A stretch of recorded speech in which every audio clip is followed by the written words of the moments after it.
Assalamu alaikum everyone, this is Kelly. I thought I'd do my revert video now just so that it's out of the way so people can just look back to it and see, how I reverted, why I reverted. I'll start off by saying revert means convert. It's the same thing if anyone's confused. Revert means that you're going back to it, because in Islam everyone's born Muslim, they're born innocent, they're born pure. We're not born as a mistake, we're not born with a sin, like Christians say. Everyone is born like a clean slate. So I say revert because I'm going back to that state, and that's all that it means. Okay, so I was raised Christian, as I said in my previous video. We went to church, we went to Sundays. I went to Sunday school, me and my brothers. I had a normal family life. I had a mum, a dad, 3 brothers, and things were pretty normal. We weren't like, the most privileged family of them all, but, I think we had a pretty normal life.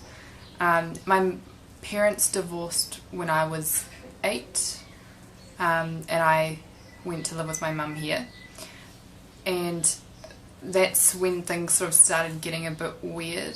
Because everyone else sort of left Christianity, my whole family, they just sort of left Christianity, and I didn't. I sort of wanted to keep going to church, so I'd get my mum to drop me off at church by myself, and I'd sit through the service listening, learning things, and then she'd pick me up. When I got to about the age of 13, I started to rebel a bit, and I sort of pretty much lost my religion. I'd tell everyone I was Christian, but I wasn't Christian. I didn't do anything Christian-like. When I was 16, when I was 15 and a half, I moved out. Well, almost 16, I moved out on my own, because I felt like my mum and her new partner had their life and I wasn't really involved in that. They had a daughter and I was sort of an add-on. My brother had already moved out and I felt like I didn't belong in their family, so I moved out. My mum helped me move out, which is kind of weird. She didn't stop me from moving out at all, which I look back now and I think it's kind of sad, but I don't know. I mean, I was happier on my own.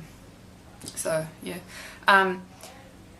I started modelling when I was 16, exactly 16.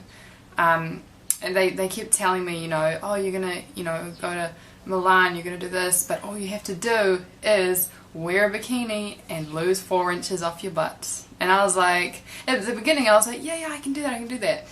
When they started saying that I was sort of overweight and that I needed to lose weight to continue on as a model, I thought like something's wrong. And I remember my last audition, or my last interview as a model. I remember going in there and there were about 20 other girls in there, and I just remember thinking, like, these girls have not eaten anything in a long time. Like, they are really skinny and they're going on about it, saying, salads and you shouldn't eat there and you should eat this, and it's like, all I was thinking is I just ate Dunkin' Donuts and now I'm here. I was like, I do not belong here, I want to go home. And so obviously I didn't get that job because there were a whole lot of skinny minis around me, so I quit modelling.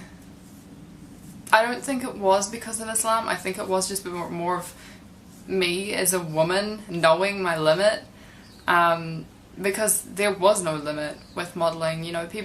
Models will do anything. Like, they will take off all their clothes, they will say anything, they'll be anyone. They'll starve themselves just to look good, just to have that one photo shoot, and I just thought, like, there's more to life than that. So I said my shahada quietly, not like a big gathering, because I thought I didn't want a whole lot of strangers there, like, for like a big thing in my life. Not by myself, with another person, but I didn't want a whole lot of people there. My parents did not support me being Muslim, they still don't really. My mum puts up with it, sometimes she sometimes goes out of her way to like sort of put me down. She tells her, like, if she sees someone that we used to know that didn't know I was Muslim, she wants to tell them I'm Muslim to get a reaction out of them, for them to laugh or for them to say something insulting or something. When I was in my last year of high school, actually I had one more year but I left after that year, I met some new friends. I made new friends in that year because I saw that my old friends were like going downhill a bit. They'd been partying and not studying and like that, and so their life was leading nowhere and I didn't really want to be a part of that. So I made new friends. A few of them were Muslim. I didn't know that. I didn't, become friends with them because they were Muslim. They were just Muslim. Guys and girls, not just one. And I remember asking one time, I was texting my friend and he said, "Can't text, I'm at mosque." And I was like, "There's this magical place you can't text in." And he didn't try and convert me in the text. He just said, "I'm at mosque, can't text." And I just thought it was so opposite to what you hear about Muslims on like TV, because I grew up in like New Zealand, it's a Western country, and I automatically had this negative view on Muslims, and I was so wrong. I thought they were all bad people. I thought they all hated everyone, but they really don't, and I liked how when Muslims talk to each other it's like salam brother, salam sister. It's really nice. I like that. It's like respect in Islam, and you don't see that in anything else. And I looked more into it. I kept looking into it, and I had some ups and downs. Some days you wake up and you're like, that's a dumb culture, a dumb religion, and you're like, I don't want to do that. And then other days you wake up and you're like, why did I think that? Like, it's just like, sometimes it's too much change. You think, this is happening too fast. I want to wear shorts, I want to wear my hair down and show off, and like, but you do change. Like, I've changed, I've accepted myself, and I like this so much better than what I was before. I started wearing the hijab a year ago, but yeah, I always found it sort of hard. I still do a bit. How I wake up in the morning, I sort of have to tell myself that I'm Muslim. I don't wake up and just know it. Like, I have to remind myself. Like, if I see myself in the mirror without a hijab on, I don't automatically think I'm Muslim. If I almost have to wear this to tell myself that I'm Muslim. And I don't know when that's going to go away, but I hope it does. Born Muslims, do you guys wake up and know that you're Muslim? Like, you can comment below. I actually don't know. Do you wake up and you just know it? I don't know. Because I want that. I want to wake up and know that I'm Muslim instead of telling myself that I'm Muslim. My dad hates it.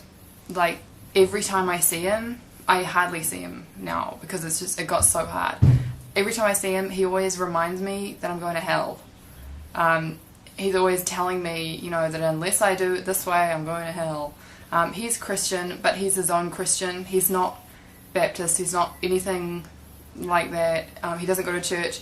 He reads a book that tells him how to read the Bible, which I don't think is a good way, because some guy wrote that book on how to read the Bible. Like, that's just that guy's interpretation, and that's what I like about the Quran, because it's just one way. Muslims believe the same thing. They don't sort of interpret it differently. Well, some do, but it's you read the Quran and that's what it is. It is what it says, and that's what I like. I can't really think of anything else to say right now about my convert story, whatever you want to call it. Kelly reverting to Islam. But if you guys have any questions, leave them below, and I could make like a to be continued or part 2 or something like that. Yeah. Sorry about the background as well. That's my university planner, and I can't move further that way because my cat is sitting there sleeping, taking up my whole bed. Anyway, so I'll make another video soon, inshallah, and see you later. Assalamu alaikum.